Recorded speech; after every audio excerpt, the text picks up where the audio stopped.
So for me, every time is the same story. My starting point is an image, and then during the process, I understand why it was in my mind. And in this case, the image was the last shot of the movie. I'm here now with Piero Messina, director of Another End. Piero, Hi. First of all, thank you very much for your time, for granting me this interview. Thank you. I must say I really enjoyed watching a fresh story in this era of reboots, remakes, and sequels. So thank you very much first for that. And so my first question would be, I know sometimes writers and directors are looking for a story, and sometimes the story finds them. The inspiration comes to them because of something they lived or something they saw on the newspaper, on a magazine, or whatever. What was the case in your story? How did this story came along to you? Okay, first of all, I'm sorry for my English. I can try. And it's fun, this question, because now in this day I'm prep and I'm making a remake. So it's fun that you asked me this question. But yes, Another End is the original idea. And I don't know, for me it's the same.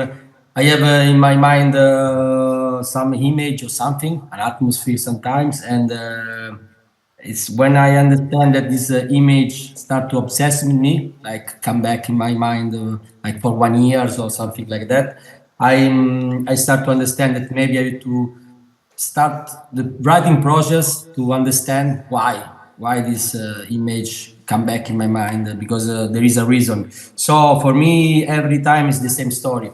My starting point is an image, and then during the process, I understand why it was in my mind. And in this case, the image was the last shot of the movie. This final scene was the beginning for me, because I started with this image in my mind, like these two body, they sleep together, and they are too straight. I don't want to speak too much about this because it's a little bit spoiler, but for Don't me worry, was if like. not, what we can do is we can divide the interview without spoilers, and after it Okay, so you can put the premieres spoiler with alert. spoilers. Yes. Okay, so and yeah, but for me was this image like two naked body, two stranger waking up together, and they looking at each other, and they don't know who they are, but in the same times they stay there. I think that in this stillness, in this light, and in the mystery of their gaze, there was something that for me touched me very deeply, and I said to myself, I need to understand why. And for me, there is something speak about love, my meaning about love, Yeah. and I found out this during the process. Why? Okay, great. Thank you very much. Did you came along alone with all these rules about the company, about Eterna, or was it something you discussed with your co-writers? A lot, because like I told you before, that my starting point was this image, Yes. this atmosphere, the meaning, why, and then when I understood that I need to speak about love from this strange point of view, that I used the sci-fi, because the sci-fi gave to me the chance to split one person in the body and conscience. And then when I start to look into this complexity, I say it was okay, this is the movie I want to speak about the love in this world, when you can split body, conscience, and so we will see. But then after that, when I start to speak with my co-writer, we spoke a lot about the rule, about the structure, and little by little we invented this word, this company, and how this technology should be work. And but this was like a process, very slow, and Okay. we made this step by step in different draft. It was very rational process. It's like, Yes. for me, Yes. it's like two different level. The first is like poetic, and it's about me, and then the second level is like is another floor when I stay with the other people, and this is more rational and Of course, yeah, it makes sense. It's logical, and it has like this proven scientific and psychological background, right? Of not telling them what happened to them and everything. I loved it. Now, I would like to talk a little bit about the casting process. Did you always had in your mind that you wanted a diverse cast, or was it something that just happened, having a Mexican, an Argentinian, a Norwegian, and British people, and you being Italian? It was in the middle, because my first idea in my mind at the beginning was this: I want build a world very neutral. I want that the people doesn't know if it's Italy, French, Mexico, America. So we build this world in visual way too, you know, that we put together a different landscape from different city. And after this, when we start speaking about the cast. We keep going with this, you know, we mix city and so we mix language. And in the beginning was that, but then it was in the middle because when I wrote to Gael and Gael said yes, of course, so we start speaking about the sister. So the sister, she's from Mexico. Then Benedict is not from Mexico, but okay, she's Spanish language. Yes. And then I during this period there was this movie, The Worst Person in the World with Renate, and I saw this movie and said, okay, she could be great. So I think that my first idea gave to me the freedom to choose the actor that I really need, or the city I really need, the space I really need, without thinking too much in the real, I don't know, coherent. I don't know, English is another meaning than Italian. Consistent. Okay, of course. And well, I think it works really well. But I also think that having people from different nationalities, well, they come into the movie with their preconceptions of the main themes about love, about death. For example, here in Mexico, about Day of the Dead, I know Gael must have come with his preconceptions about how we treat death here in our country. And I wanted to know, talking with the cast about their views on these themes, did it somehow change something in the script or in the dialogues or in how they saw the movie? No, this is not, because depend. It was nice because speaking with the cast during the shooting, we found out together a lot of answer, because this movie asks to the audience and to ourselves, of course, many answer about what you think about love, what you think about your girlfriend, your boyfriend, your partner. And so sometimes we spoke a lot with Gael, with Renate, like if I am there. And this was great because there was so many different ideas, and we change mind every day sometimes. This is inspired me a lot. I think the actor too. So we change a little bit, some nuance, some meaning, but in terms of dialogue, not so much. Okay. Because we change something sometimes, because when I understood that Gael and Renate together, they had, I think, the great chemistry. So sometimes I followed them, so they were free to improvise sometimes around, of course, the script. So in this case, as a director, I'm really love when I see my actor go freedom, because they know exactly the sentiment of the scene, the sentiment of the movie. So when I have this feeling that everyone we are on the same page, for me it's good give to them freedom, because I'm sure that in this case they can bring something true, something from the life, not from myself. And this for me every time it's great. But in terms of script, I think that the script is quite the same of the movie. Okay. But for us, in terms of beat of the scene, the meaning, I think that I changed something after this very long conversation with the actor. you can see it in the movie that it's a little bit of every country in these conceptions of love and death. And well, now I want to get a little bit technical because I really love the photography in your movie. And especially I was amazed by this scene where Gael's character Sal goes into the club and has this lap dance with Ava. And the way she mixes with the stars and you can just see the silhouette and everything, I was really moved by that scene. Was that something you did with practical effects or was it computer generated? No, there is not. In the movie, there is not in VFX with like digital VFX. Everything is we made in digital way or not. Or for example, this scene we made this scene in a really crazy way. The DOP, the name is Fabrizio La, and now he's made a movie Gael direct in Mexico. And we made this scene. You know this? I don't know in English. This. Laser light when you play with your cats. Yeah. You know, yes. This, Yes. we, These lasers. Yes.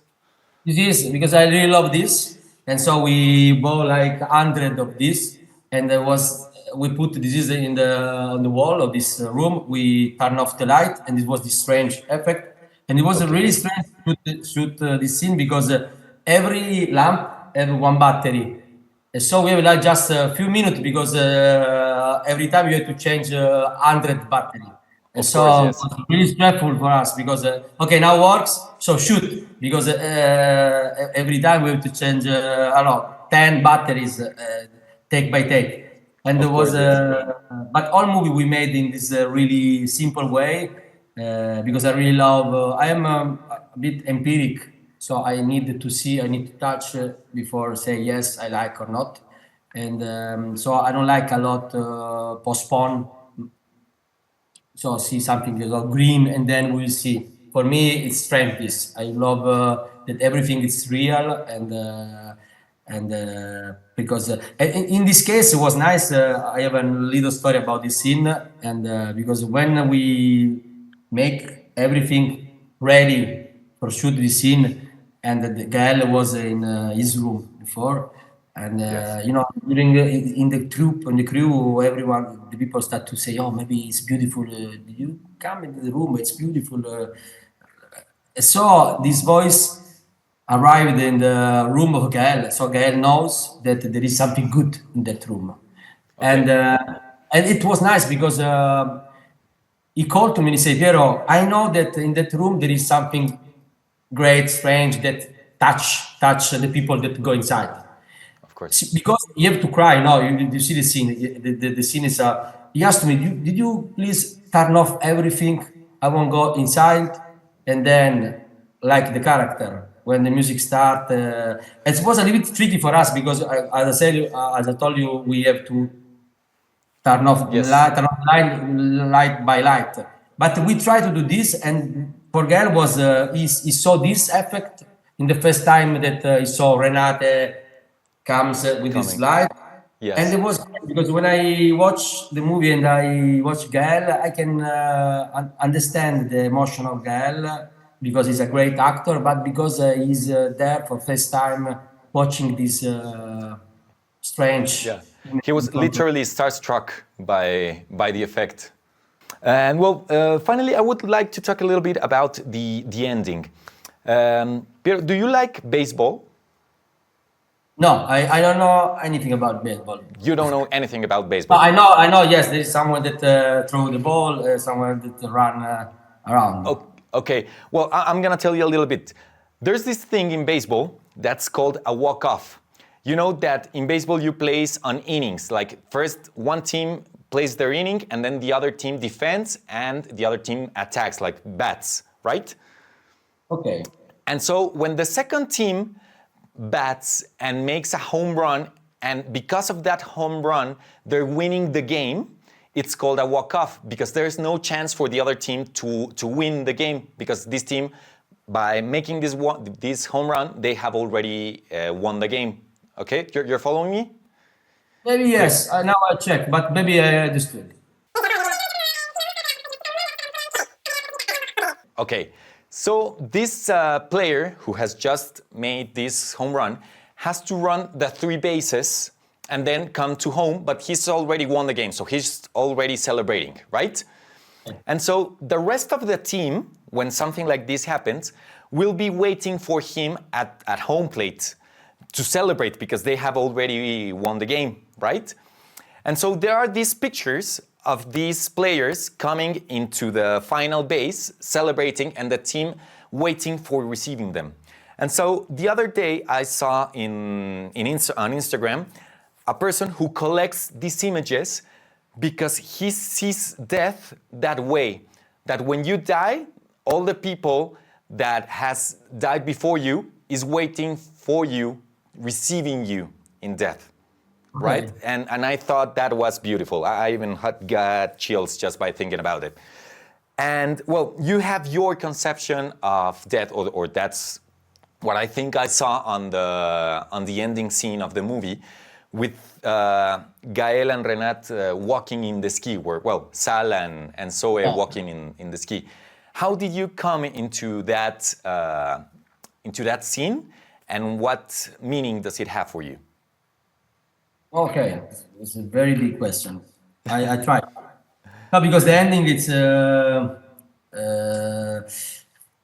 for me, it's as I told you in the beginning of our interview, it's like it's the bad first scene. starting point was why I made this movie. Yes, I think, and no, in this ending, what happened that I imagine that this like questa divisione, splitness, this splitness, you know, because this is the device of this body and soul finish in the way that, you know, the memory of these two persons, you know, finish in this memory, in this level, in this abstract level, but the body stay still. of course. On this. So for me was really, it touched me very deeply. This that when this everything go away, but the body stay there, but stay together, and they wake up again. But the body take this choice to stay there together, and there is it doesn't care if I don't know who you are. There is something here in stay together that I want to stay here. I don't know why, and this for me was something that is not about the death, I think, but it's something about the love. Is because I understand that at the ending of this movie that I made this movie not because I want to speak about lost or death. I want to speak about love, about why we are together, why we want to stay together. And in the ending, I understood this because when everything disappears, I don't know where, I don't know, but you know, I remember when I showed this scene, when I wrote this scene, a book from Goethe, I don't know, Goethe, Wolfgang Goethe, the writer, and it was touched me a lot because he wrote this book called L'Educazione Teatrale di Wilhelm Meister. I don't know in English, and it's beautiful because it's a story about this man. It's a very epic story about his life, and then when he died, the last sentence of the book is like an image that he think during his passing. That is really, it's like a casual period of the book. You're thinking about this woman he saw during a party, and when you read the book, it's like something is non-important. But when he is in this moment of the passing, if there is this image and the book finished. And this for me was beautiful, that this moment became the moment for this character that lived this life so epic. And so when I brought this scene, I imagined that the life of these two lovers finish in one memory, casual memory, but when they stay together, you know? Of course. Maybe when I will die, I will think something that now I don't know, maybe one moment with my kids, and everything's finished. And for me was great, this anticlimax, show the dead in anticlimax moment. And then when my question was after that, we are now these two body on this, and in this stillness, in the light of this Sunday morning, I think that there is something that for me is around of the word of love. Love it, love it. Thank you very much. And so, well, this last question is just for our audience in our podcast. And I would like you to give me a recommendation of the best movie to watch on an airplane.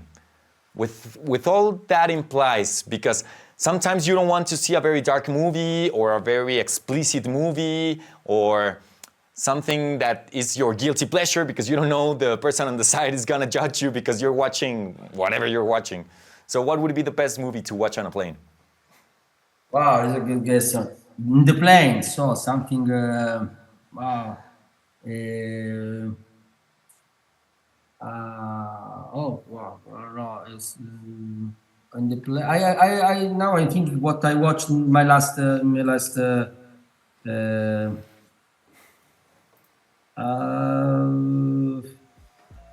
you see I don't remember the title of this movie that the aircraft crash and they eat each other in the on the Yeah, the society, Snow Society, La Sociedad de la Nieve.